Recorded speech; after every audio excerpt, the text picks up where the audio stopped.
destiny of human beings. This is J.S. Mill talking about. So this is so powerful. The books are so powerful, a part of our living. As Father was praying, he said that the transfer of a singular human knowledge to others, from the oral tradition to the written tradition, and we have the printing press and other things. And one more person, the Romanian philosopher, to quote Emil Coiran, he says, "A book is a suicide postponed." A book is a suicide postponed. So in his own life, he went through this, and he has written a book also on the heights of despair. And in that, he talks about a book is a suicide postponed. I would just like to read another short poem, and I don't know how you think about this poem. I read just 4 lines. "The sun is a beautiful thing, in silence is dawn. Between the trees, only the beginning of lights." This 4-line poem. It was written in 2018, not by a human person, but by an AI. This is a poem written in 2018. I did not want to read what is written in 2023, more complex, and you may realize that it is written by any other human person. The way the creativity and the creation that is happening in terms of the creative writing is going to be very different from the time we are standing today. This is my thoughts as I look at the kind of reading that is happening today and writing that is happening today. Especially I'm talking about the creative writing. I would like to observe here, taking on from Father Paul's prayer, we all began our historical trajectory in terms of transferring of knowledge through oral to written, and from the written at this moment of time, and many of us we are using word processing softwares where we don't need to type, we just have to speak. I have a word processor, and we all have that is Google Doc, and I speak to Google Doc in 4 languages, and proficiently with full stop it gives me what I am speaking to it. And I have seen Father Principal giving commands to Siri, and Siri is typing messages for him. A day is coming, once again we will not be using our hands to scribe, or perhaps our thumbs to type, or our fingers to type, but again we will be speaking. I have seen this happening, and many of you know our students are already doing this with the AI to produce the term papers and things like that. And it is happening in the bigger universities in the West and here in India as well. So dear friends, on a day like this, when we celebrate the feast of Don Bosco, and 4 books are coming to us, we are in a very important crossroads and trajectory, writing as a tool, writing as a skill, and writing as something that we invented to permanent and keep things for posterity for ourselves, is changing day unto day. And the days are coming that writing will not be the same that we see today, but the creative process will remain permanent, making things permanent, from the art being permanent more than the human life, from the Elizabethan kind of emphasis is going to go in the manner that we have seen this getting projected, is what I would like to think with you all and reflect with you all on a day like this. And I'd like to welcome each one of us, especially our guests coming, and I would like to congratulate the authors and editors of today's books that are going to be released. Thank you so much.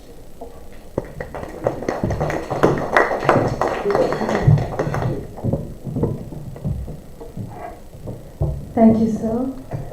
May I now request our honorable chief guests, Professor T.B. Subba, former Vice Chancellor, Sikkim University, Dr. Jeevan Namdong, convener, Nepali Sahitya Academy, Dr. G.M. Roy, Ma'am Monica Pradhan, and Father Babu Joseph, Vice Principal, Commerce, Management and Vocational Studies, to kindly come up on the stage. And I request Father Professor George Tharathil, Rector, Chair, IQSC, Salesian College, to offer traditional garland, khadas, to our chief guests and welcome them.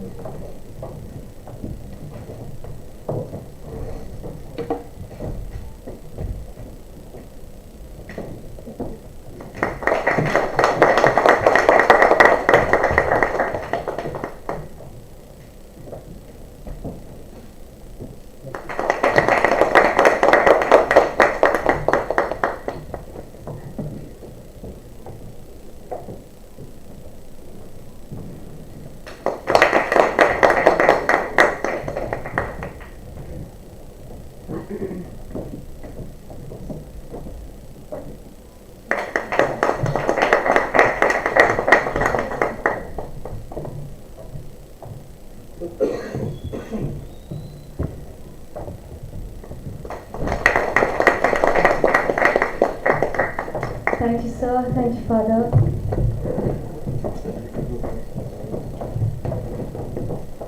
Now, I would like to invite Mr. Peter Minch, Assistant Professor, Department of English, on the dais for his review comments on the book titled Christianity and Indian Culture.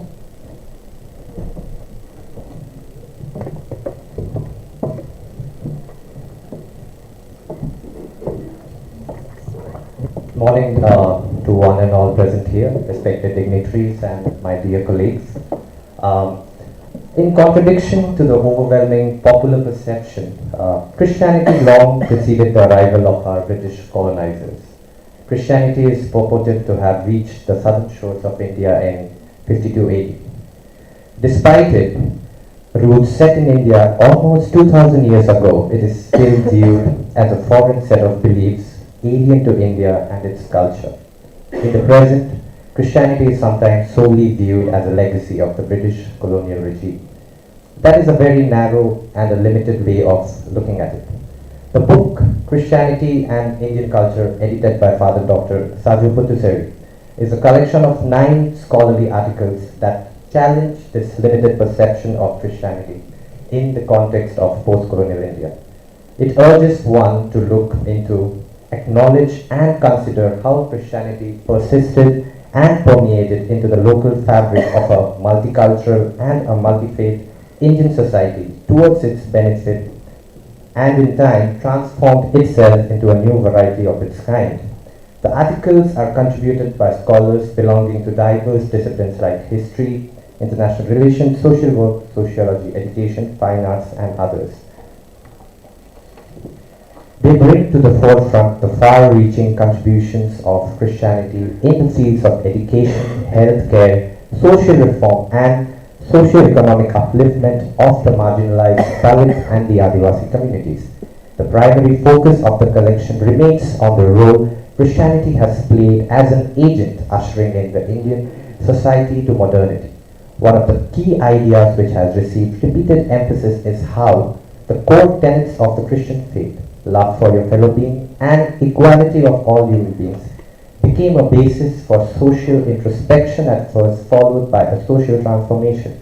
Thus, the Christian set of beliefs played an important role in establishment of the democratic setup. Not just that, but it continues to remain important to sustain the democratic practice by encouraging harmonious coexistence amongst diverse communities through service and collaboration from the grassroots level onwards. Another significant idea that has been explored is the symbiotic bidirectional nature of interaction which occurred between the Christian missionaries and the native Indian cultures.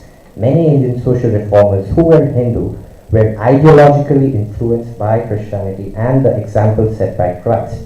This inspired them to look within their faith and propose elimination of practices which denied the individual the right to life of dignity and respect. The Jesuits and the Capuchin missionaries not just enriched the languages and literature of India, but also introduced the vast array of knowledge embedded in the Indian classical, religious and other texts to the West by translating them into European languages.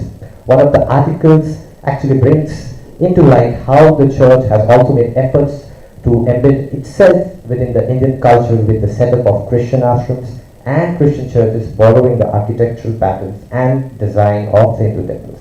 Written in a lucid language, I think the book would be useful for anyone who wants to gain an introduction to the many dimensions in which Christianity has interacted with the cultures of India. The significance of this book increases as the secular fabric of India is constantly under attack with claims to a monolithic culture against the pluralism which has always been an essential character and trait of our country.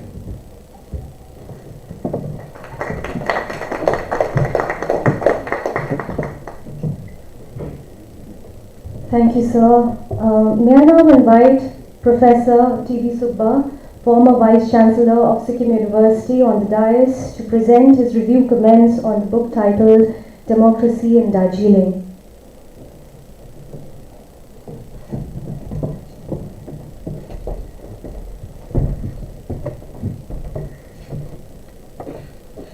Good morning, everybody. Good morning, fathers, faculty members, guests, media persons.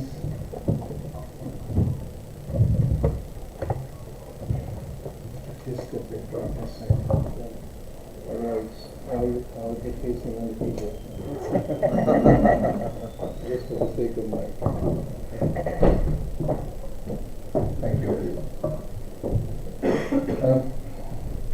I've come here so many times that this hall, I think, knows me very well by now. Even if you don't know me so well, this hall definitely knows me. I came here just to be a witness to this release function. I didn't really know that I would have to speak. So what I have written as forward to this book called Democracy in Darjeeling may be very different from what I'm going to speak extempore on this book. This book has 14 articles written by Father Joseph Thaddeus, and when I read through these 14 articles, it reminded me of a book I did with two other fathers when I was in Ceylon. And somehow fathers have never let me out. Somehow I happened to kind of work with them for quite some time. And they were Father Joseph Putin Purikal and Father Saji Joseph. And I still remember both of them very fondly. Father Saji Joseph is such a talented person. I've rarely seen a more talented person than Father Saji Joseph.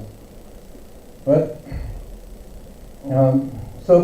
we did a book called Christianity in Northeast India, and the cover of that book resembles this being a priest in India. Very, very much. There is also a symbol of the cross on the cover page, and it does. For some time I was a little confused whether it was the same book that I did with Father Joseph Putin Purikal and Father Saji Joseph. The book came out sometimes in, I think, I don't remember exactly, but maybe 2009, 10. And there's a collection of articles on Christianity in Northeast India. But this book, which I did a forward, is not about really Christianity. Though when a father is writing, something of Christianity does come out once in a while, directly, indirectly, but otherwise it's not really on Christianity. It's on democracy in Darjeeling, and I think this book will be very relevant given the fact that now the Golkhanid movement has come back again, and Bimal Gurung's party and one other party, I think they have joined, and maybe a couple of other parties might join this, I don't know, third avatar or fourth avatar of the Golkhanid movement. And if the previous avatars, if you have some idea about the fate of the previous avatars, you might also be able to guess what this new avatar what the fate of this new avatar is going to be. Anyway, because I think democracy is a kind of a never-ending project. It goes on, and democracy has all possible hues and all possible contours. There's nothing called the democratic state. Almost every state claims to be democratic, but one state says that we are more democratic than the other. So, what is democratic for the people of Darjeeling? I'll not say Gorkhas or Nepalis, but for the people of Darjeeling. Might not be democratic for the people of the rest of West Bengal, even for the rest of West Bengal. Forget about Sikkim. I know when the second phase of Golkhanid movement was on, and I was in Sikkim, I remember how I felt about this movement, not being able to move down or not being able to go to meetings in Delhi or come home. So I had a different taste of the movement that, of course, the father calls democratic, and maybe many people agree, but the same democratic movement might not feel like a democratic movement for everybody. And there was also something called counter-democratic movement in Siliguri those days. Lorries being stopped, and also some of the people from the hills being harassed in Siliguri by a what is called counter-democratic movement. So please do not look for the democratic or the definition of a democracy. We all have our own notions of democracy, and also with time, the concept of democracy has changed fundamentally, actually. And it's very difficult today to call that China is not democratic. China not only claims to be a democratic country, but also there are many countries which think, or many thinkers who think that Chinese democracy is also one variant of democracy, like the several variants of COVID-19 virus. I think I'm sorry, I'm kind of comparing democracy with virus, which is really a very bad comparison. But what I'm trying to say is that they are like it has many variants, and we do not look for particular one universal definition of democracy. For writing the foreword to this book, I had to read through all the 14 chapters, though I haven't mentioned about each chapter separately in the foreword. When you read it, you'll know it. I have enjoyed reading immensely, and I think I put in a lot of good words. I don't do that just for the sake of doing it, unless I really feel that it's good. Otherwise, I have no qualms about saying things on the face of the people. If I find that there's something wrong, I tell the host that this is wrong. So I don't really care for decencies or niceties always. So if I have said good words, I think the book deserves those good words. And Father always has some positive energy, and which you all might have experienced. And Father also has something original, kind of outlook or approach in whatever he is talking about. So whether some of those seminar papers presented in various seminars, or some of those which have been published in the past, I think he always has something new to say, something original to say, or something, if you don't say so original, something different to say. So, and these 14 articles take care of many issues related to Darjeeling, but some of them, of course, are not directly on Darjeeling, but only have implications for Darjeeling. And I think I have also mentioned in the foreword that I like the last chapter, chapter 4, the best. I think it's most original. And also this last chapter talks about his philosophy. Also he talks about his agenda, and I think, and also this chapter talks about generally what his philosophy of life is about, and what he expects this world to be in the present and also in future. So I think there is a lot of material, and 950 is not such a big amount. One Swiggy serving you with the pizza, a special pizza, will cost about that money or a little more than that. I didn't know that until my my nieces came home and then they started ordering pizza instead of eating the food that I cooked or my wife cooked. I didn't know how expensive those pizzas were. And this is just like one pizza. So if Father doesn't provide you with free complimentary copies, please do buy and read it. Thank you.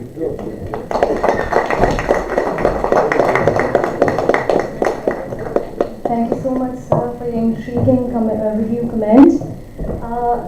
I now invite Dr. Jeevan Namdong, convener, Nepali Sahitya Academy, for his review comments on Divya Apkar, God's Mischief translation.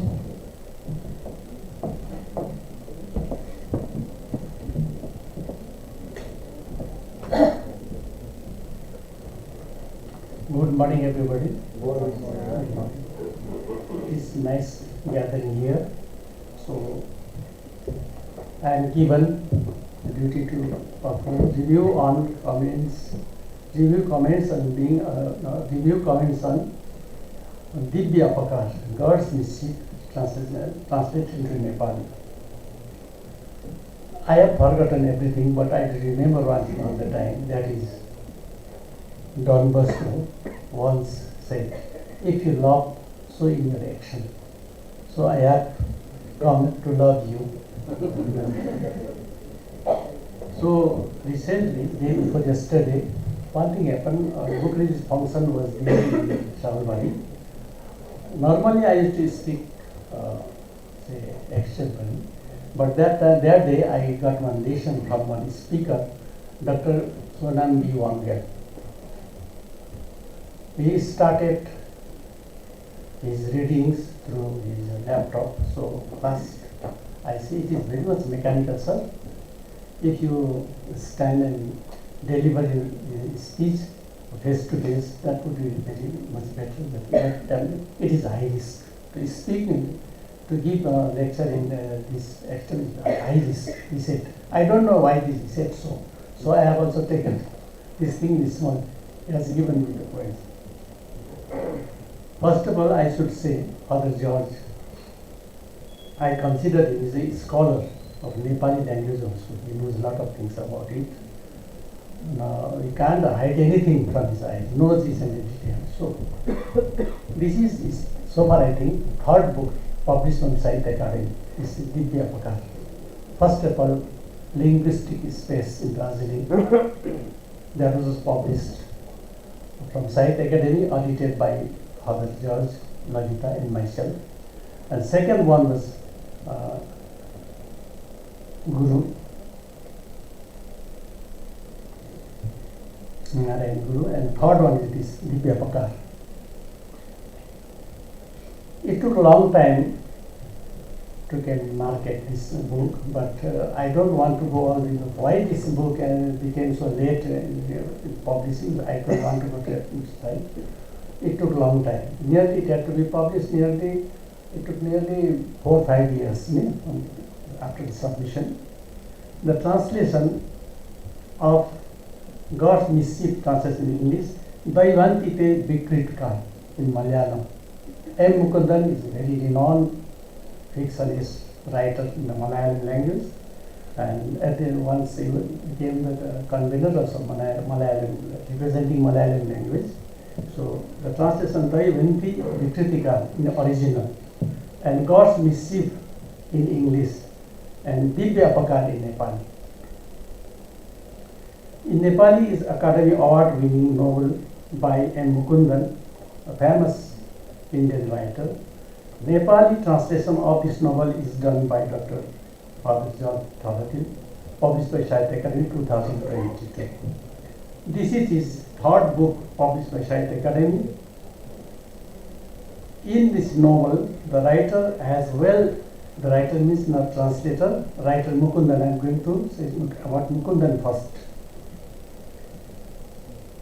In this novel, the writer has well depicted the main character of a small railway town of Mahe in northern Kerala, where the writer was born and brought up. It deals with the transformation in the lives more than a dozen characters in couple of families by arrival and departure of the French during short occupation they enjoyed in the Puducherry, that is Pondicherry and Mahe. Book itself speaks about the command over Nepali language, translated by Dr. Thaduili. The language used in this translation is simple and lucid, which has made this novel worth reading even for common readers in Nepali language. So it is very worth reading book so far my knowledge go. So many books, so many translation Father has already done, not only Nepali, from Nepali into English into Nepali has done. So we are very much grateful to Father for being able to translate this kind of novel, or India say modern Indian classics. It falls in the category modern Indian classic, this Vikriti. So we shall have the chance and the opportunity to peep through that society where from the writer belongs. And translator himself is also from Kerala. He knows, once he informed me over telephone that he met Mr. N. Mukundan, was very much interested. He very happy to know that his book is also coming to Nepali language also. So what I remark here, almost the books which have been published by Sahitya Academy, especially in the field of translation. So we have done, we Nepali people, Nepali writers have done very much. Few translations we have made into Nepali languages, but we have done lot in English and other Indian languages. But lot of things we have done into Nepali. So it should be it would be better to be vice versa. From English into from Nepali into other languages is very poor. Only 5% work we have done. So what I suggest my friends, what I suggest my young writers, talents, be allowed in time. So if you want to translate some books from Nepali into other Indian languages, unless and until we do not do this, we will remain dark. So Father has done this thing from Kerala novel, not Malayali novel, he has done so smoothly into Nepali. So what should I say? I am very much thankful to Academy. At the same time, Father George also has done this highly commendable job for the cause of Nepali language. Thank you so much. Thank you so much, sir, for your valuable and encouraging review comments. Now, I would like to invite Dr. Hindol Chakrabarti, HOD, Department of English, for his review comments on the book titled Being a Priest in India, a Manifesto.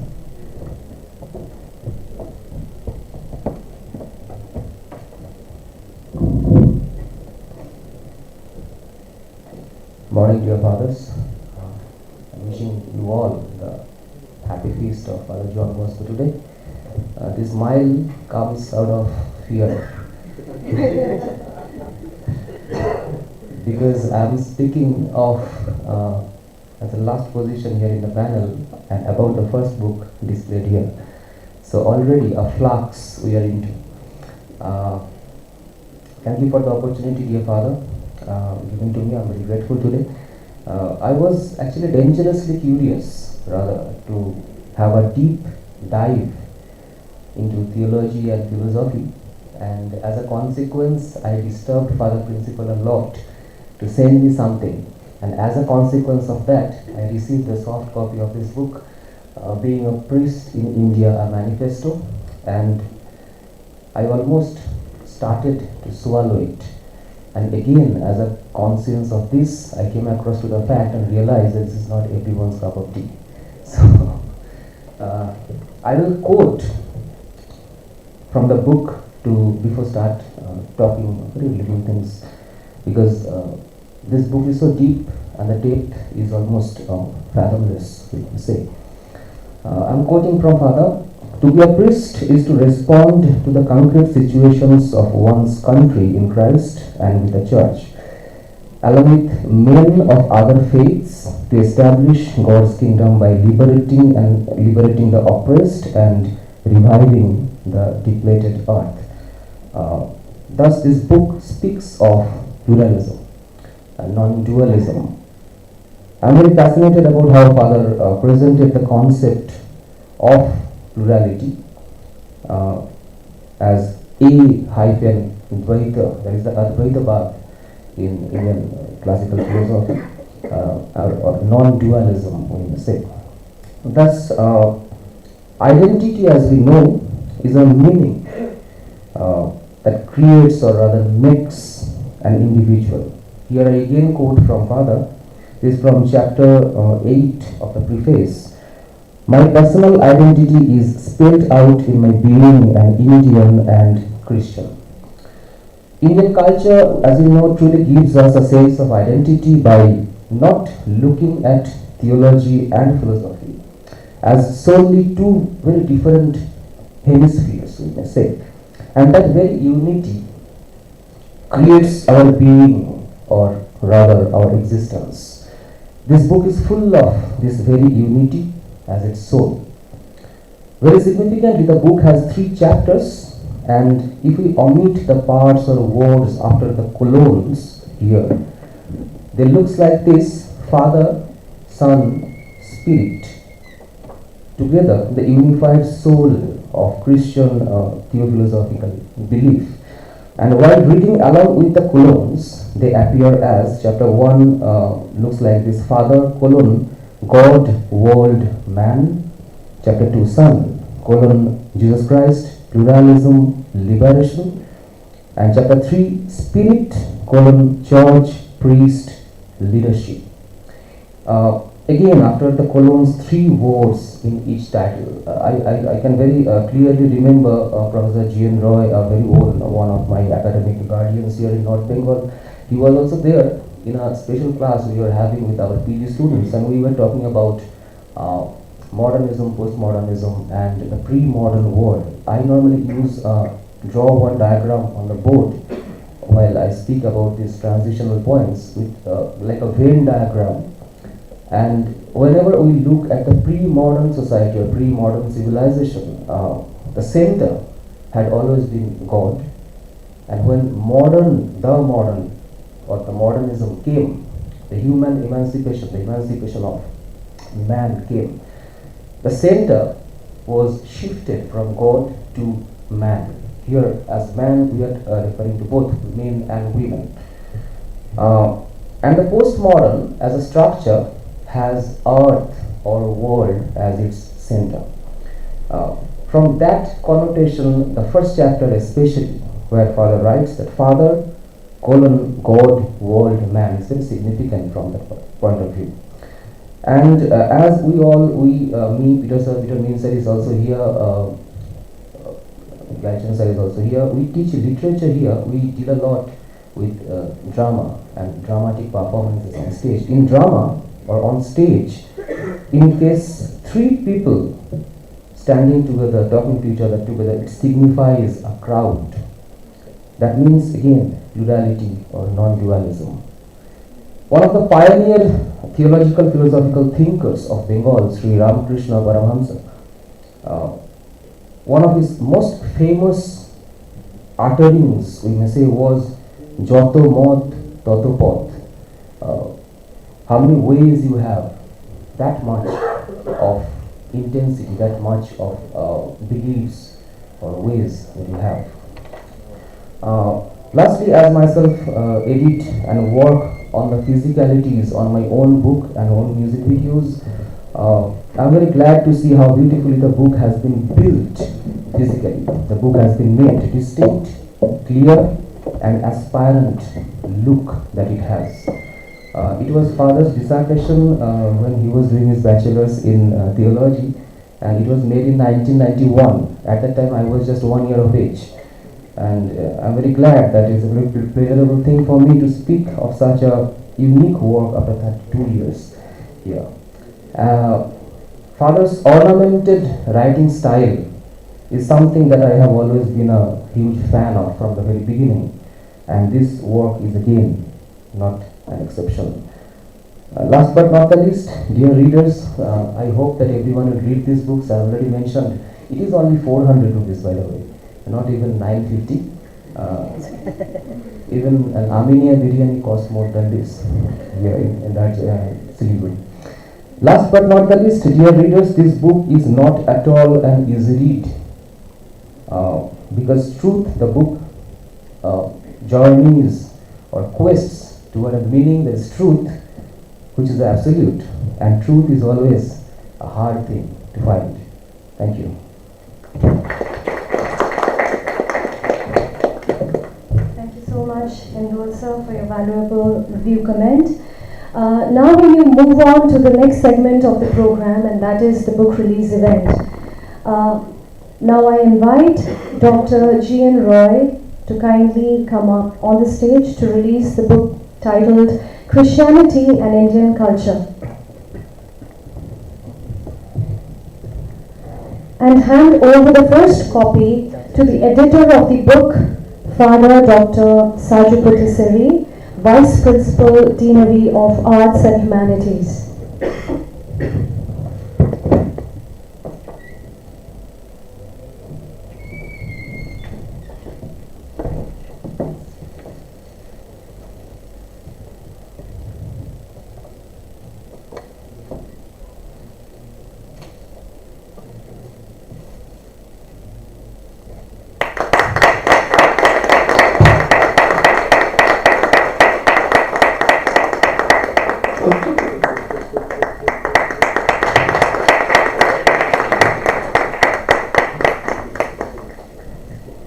Thank you so much, sir. Thank you, Father.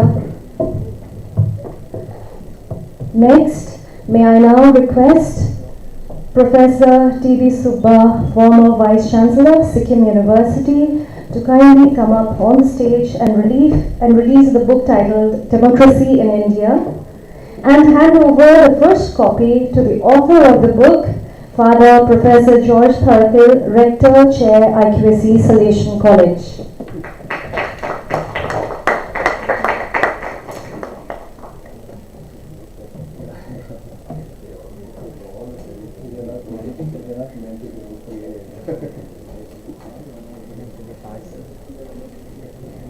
We have to wait to clap since it's been tightly packed.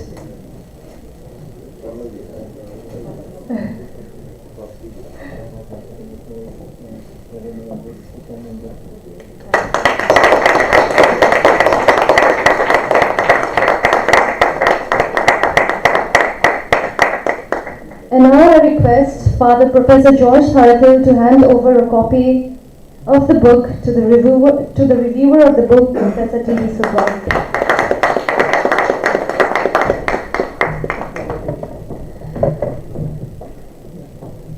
I now humbly invite Dr. Jeevan Namdok, Convener, Nepali Sahitya Academy, on stage to release the book titled Divya Apkar, God's Mischief Translation, and request him to hand over the first copy to the translators of the book, Professor George Tharathil, Rector, Chair, IQAC, Salesian College, and Mr. Johnny Joseph.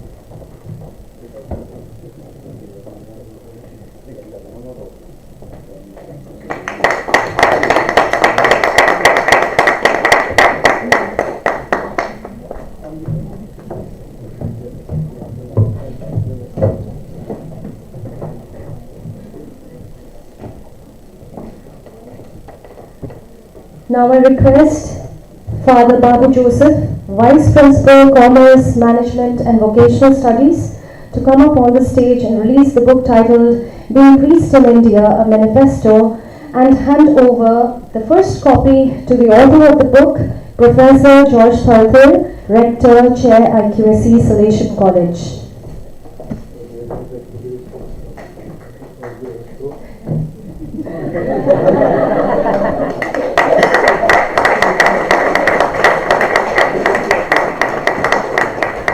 And I request Father Professor George Tharathil to hand over one copy to Father Babu Joseph.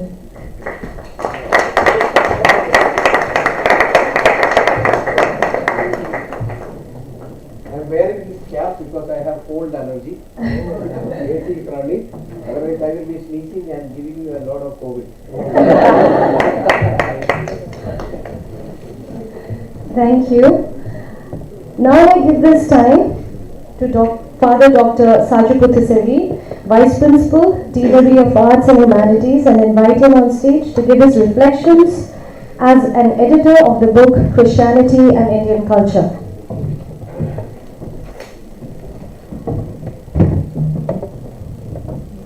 I am not smiling because of fear, I'm smiling because I feel happy. I am quite surprised I am an editor of this book. I am used to editing lots of lives, but editing books is quite rare. And this has been quite long, almost 1.5 years I think, doing this 9 articles of this book being reread and reread and again edited so many times. Finally, it has come to this shape, small book. I thought it is going to be too big. So make it things short. Is Christianity and Indian Culture. That is the title. Cover looks good, and somebody commented the color is also is nice. Thanks to Amit is here. Is absent as usual. So Indian culture and Christianity. Now what attracts me in this is the culture. Culture of Christianity. People would agree. What would be the culture of Christianity? The teachings of Christ and its lived experience can be the culture of Christianity. Now, for reading this book, you can leave out the religion Christianity and take up this aspect, that is teachings and lived experience of Christ. Christ was not a Christian anyway, those who do not know. He was not a Christian. So take this aspect as teachings of Christ. Then we can equate this or connect this Christianity with humanity by its expressions of life, which you can read all this in these 9 articles of this book. So you can ask ourselves, who is a cultured person? Person with good character, integrity, having kind of proper values and principles and so, or a refined person, gentle, good character, integrity, having proper, civilized and cultivated, and cultured people have good manners and etiquette. A culture, the word that's attracting me in this book. Being cultured is in the eye of the beholder. That's because there are so many different cultures in the world, it is difficult to be cultured in more than one culture. At the same time, you need to understand what is a cultured person, cultured society, cultured humanity. So, the true culture is a liberation from the ephemeral, the temporary or short-lived. The true culture is going deeper. A journey toward permanence and value. A cultured life that consists in more than just piling up facts. It must include reflecting on the meaning of humans' works, especially those works which have stood the test time, and how they fit into the larger scheme of reality. So you're going deeper into the lives of individuals, deeper into the society, deeper into the human life. Richard Niebuhr, in his classic study, Christ and Culture, defines 3 essential elements in culture. Culture is something that is above and builds upon which implies that culture is a human achievement, something we strive toward, something we cultivate. Cultivated by individuals and humanity at large, culture is also necessarily a heritage, something that is preserved and passed on from age to age. So you understand more or less what is the culture. So in this context, we see Christianity and Indian culture, how it is connected. So how Christianity has supported this culture in India. That's what you see in this book. What were its contributions? So these 9 articles, namely the impact of Christianity in democratic Indian society, Christian contribution to harmonious living in India, etc. going on, knowing the ancient tribes, Christian missionary works on the eastern tribals, all these 9 articles that you will see in this book.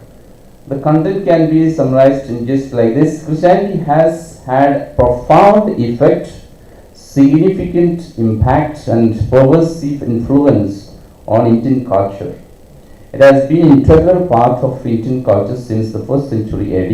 It has brought many positive aspects, like introducing a range of concepts and values, including charity, service to others, equality, social justice, and respect for all people regardless of their backgrounds, the development of an ethical code of conduct, an emphasis on education, concept of forgiveness and tolerance, and the promoting and creating awareness of the importance of human rights and dignity, and has provided a source of hope and strength for many. It has also provided India with a rich tradition of literature, art, music, and architecture, which has helped to shape and enrich Indian society. It has inspired a great deal of charitable work, such as medical and educational outreach programs, as well as providing a platform for interfaith dialogue and understanding. It has influenced the way Indian laws are written, particularly in regard to divorce and inheritance. It has been a powerful force for social and economic change, bringing with it new ideas, beliefs, practices, and institutions. It has also had a significant impact on the way people think, act, interact, and perceive the world, leading a more tolerant and open society. It has been a major source of inspiration and guidance for people and has helped to shape the values and ideals of Indian society. Though this book gives only the positive contribution that is displayed in this book, but there also are, which is not mentioned, negative aspects are not mentioned. On one hand, we see the powerful force for social economic change and has provided a platform for education and social welfare. On the other hand, we see it has also been a source of controversy and has been accused of undermining the traditional beliefs, practices of the Indian people, which is not mentioned in this book so much. So overall, it has a lasting impact on Indian culture, and its contribution continue to be felt today. Thank you.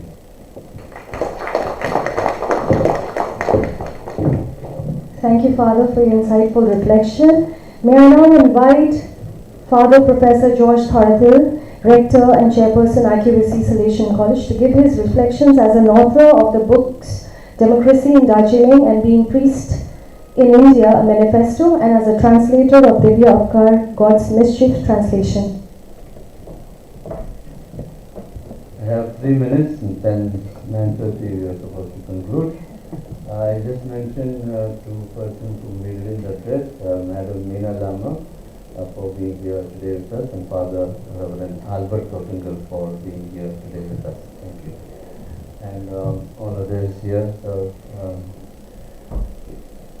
I would like to use this occasion also to thank Amit and Alfred, who just came in, who did all the design work.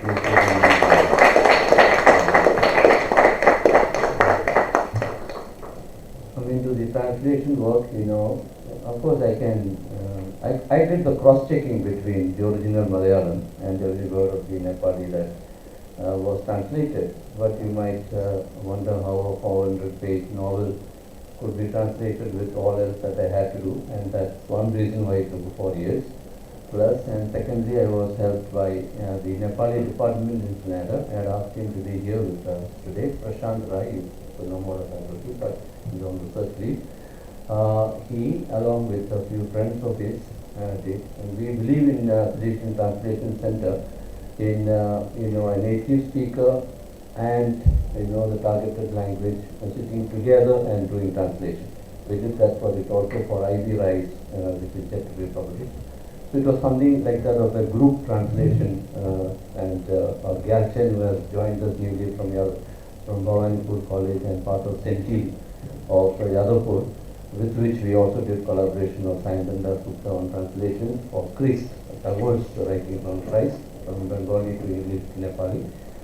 It was the kind of procedure followed. And of course, all of that under the direction and supervision of the convener of Nepali language, Dr. Jivan Nautu, who is, as you know, awardee winner and named to himself and a proud person for the language and community. So I want to take this occasion sincerely to thank you, sir, for having inspired, for assisted, and for having traveled with me till the end, including the 10 books reaching was due to his special intervention as the rubric of government affairs go. I want to thank Professor Subba in a very special way because I requested him for a foreword and he did the work of a copy editor par excellence for me. Kindly give him a hand. And Father Saju mentioned about 1 year, and I can still guarantee you if it goes to him, it will take another year for you to publish. For all of us, and rightly so. And sir was here not long ago on writing references. So one thing is to speak, and the other thing is to live by what he is teaching, and that he taught me as a student when I gave my book for final review, saying that your book need not come out in 2022 as intended, but we can afford to bring it out in 2023. So from November to December, 2 months he spent on it, whereas he could have taken that glimpse through the abstracts of the chapters and written a foreword just for the sake of writing a foreword. So thank you for your precious work, love, and for your kind words. Thank you. And when it comes to the book on priest, as I said, BTH thesis. Of course, I did my BTH after masters, and that's part of the reason why I took that seriously. And it was just a summary of 55 different courses. I mean, the BTH program, summarizing all of that, and that's the reason why it is complex. But I still remember sitting through the bylaw of that, even today it was very fresh in my mind, by the guide as well as another external reviewer, who had some critical observations, but they were by and large appreciative, and I thought in my own enthusiasm I didn't even allow the commentator to complete his desire that you could move ahead to get it published. But I thought it was there, and I knew it would take time, and I'm glad, thanks to Alfred, because it was typewritten in those days, and transcribed that with today's technology to text, and even now therefore there are some typos and then to be perfected. And I thank Indol. He is the very second faculty. The review on the back of the book is by the very first faculty who was a former faculty, who is now doing research, who read it. So thank you for your words of appreciation. I want to thank Father Babu as the campus minister in charge of the faith formation and the Salesian Youth Ministry on campus for having released the book, and a kind word of thanks to Professor Roy on behalf of Father Saito and myself for releasing the book, and to all of you and to Peter Minch for having gone through the work. And in fact I requested him and he did an excellent job, and he's still following the footsteps of Professor Subba, giving some suggestions. What we have done is, these are the dummy copies. We are home and say, this is what we do, because there can be suppose you give order for printing 200 and there be some mistake and you land in the group suddenly having to correct, etc. We have printed dummy copies. Over this we take again final critique and then process it, and then we give the order. So the order has been placed with our own Don Bosco Press in New Delhi, where these books are being printed, except of course for Faculty Academy course done in Delhi, but under their direction. So thank you very much for being part of it, and to Dr. Shilpida and Srijana for having shared, and to Peter for having given the opening words today, to Father Paul for being here for the invocation, and all the media people, and also to Basha and team for doing, and Yadiga for doing the Google. There are some people from Germany, a colleague of mine from Bolivia, who is now learning German and in Heidelberg University, probably working with, and for his sake we have put this on YouTube, and some others in Don Bosco Higher Education Network. Special word of thanks to the founding father alive, after Father Taverna, in this entire Siliguri campus on this day of Don Bosco's feast, in the person of Father Albert, for having consented to be with us this morning. As for my reflections on where these four publications together link, I had an outline to share, but this probably is not the right time. I will take another occasion to share with you how I see in terms of starting from enlightenment, where the project of Christianity making in the modern form in India, to where Don Bosco and his arrival, and what we as all of us being the nation are called to do in today's India. Thank you. Thank you so much, Father. Without any further delay, I would like to invite Mr. Divadatta Subba, Dean Collaborations and Research, to convey a vote of thanks.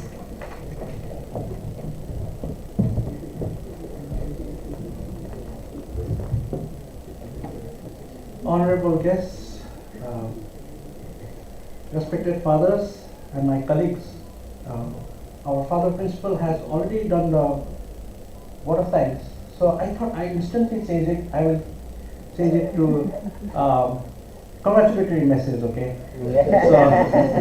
So I would like to congratulate our Father Principal, Father George Tharatil, for the 2 new books that he has authored, and one that he has translated, and Father Saju for editing, authoring other book. And congratulations from our side, the faculty, family, and you have led us by example. And I would like to thank the institution, the Salesian institution of which we are a part, and we are in the higher education. So, and we have this Salesian publication platform, and so it gives us a lot of opportunity. That being a part and being a faculty in this institution, I think we are very much encouraged. So we should take this example that fathers have shown to, leave behind something, and people leave behind their mark in various ways. Some in the songs, some in poetry, some in writing, some in the fields, sports fields. Okay, and we being in the institution of higher learning, I think it's very apt that this is one of the very possible platforms where we can also contribute. So I'd like to encourage all of us that we also do follow the example, and in this Salesian, through Salesian publication, we have some of our students in the past who have published books, and even not only philosophy and all this kind of things, but even from science, from mathematics.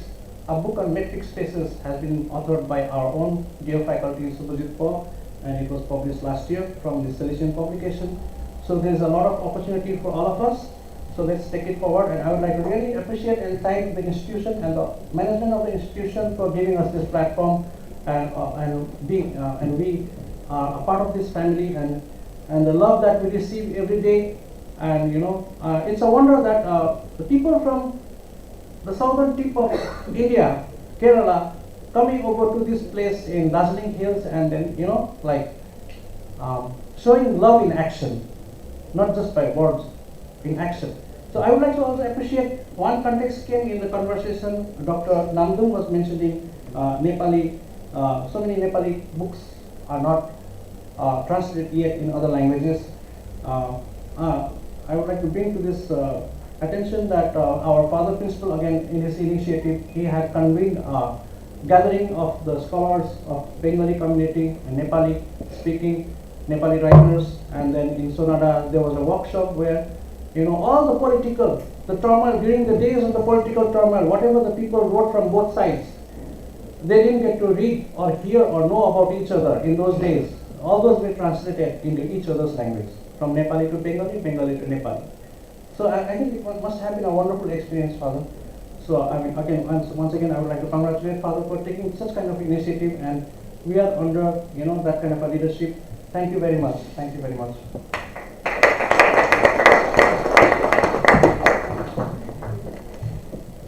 Finally, I request our honored chief guests, authors, editors, and translators to kindly come up on the stage for a good group photograph.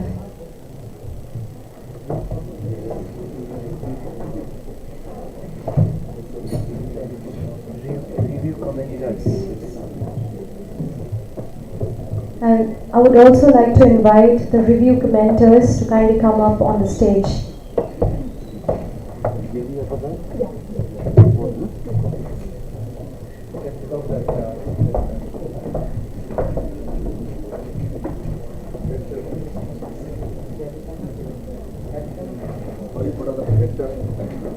Drop the projector.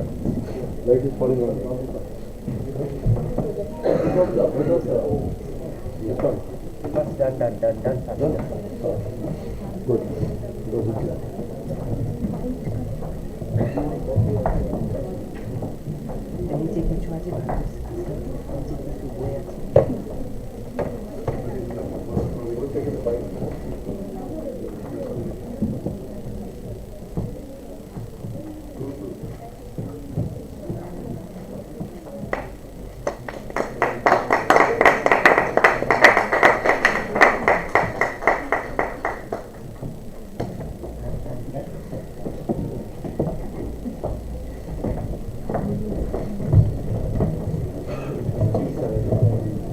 Thank you everyone for your joyous presence here today. With this, we have come to an end of today's program. Thank you. The tea is available outside, and there is also a snacks packet outside, so kindly take it.